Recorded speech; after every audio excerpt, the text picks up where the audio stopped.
danışacağıq. İlk anlar istəyirəm ki, Aysel xanım bir özünü təqdim eləsin. Kursla bağlı bir məlumat versin.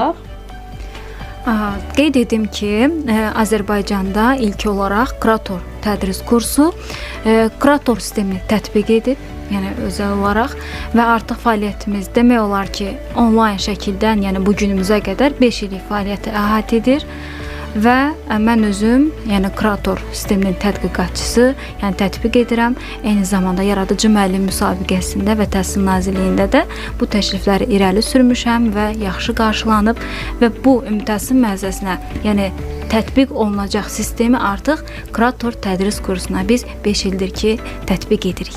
Aysel xanım, üzr istəyirəm, Anar sözünü kəsirəm, valideyn olaraq deyirəm, çünki burada valideyn olaraq çıxış edirəm ki, nədir Krator sistemi? Yəni mən bir valideyn olaraq... Məhz ona ilk dəfə elə o sualı vermək istəyirəm ki, Azərbaycan gətirmək qərarına gəldiniz. Bəli, Krator sisteminin tətbiqi dedikdə, baxın, Krator bir yol göstərəndir. Hətta biz pedaqogikada paydagogos yol göstərən ifadəsini belə görə bilərik. Amma Krator sırf üçüncü bir şəxs olaraq təhsilin itkin halqasıdır.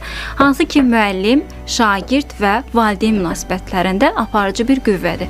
Müəllim əgər şagirdlə məşğul olacaqsa, deyək ki, şagird kənarda qalacaq.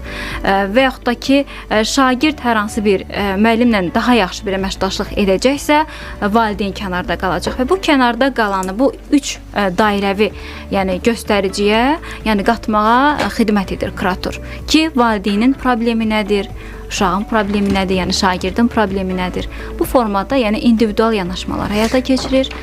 Bəli. Bu düşünürəm ki, təhsil sistemində bir novator addımıdır. Bunun üçün sizə təşəkkürümüzü bildiririk. Geniş bir belə deyim, suallarımız olacaq, danışacağıq buna bağlı, amma istəyirəm ki, Anar bəy də artıq belə avtomobil həvəskarları olan sürücülərimiz daha yaxşı tanıyırlar, efirlərdən olsun, radiolardan olsun, həm də nəqliyyat ekspertidir eyni zamanda. Anar bəy, siz də bir yaxından tanıyaq. Biz tanıyırıq, elə ola bilər ki, bəzi dinləyicilərimiz ilk dəfə eşidirlər sizi, özünüz haqqında və kursla bağlı bir məlumat verərdiniz.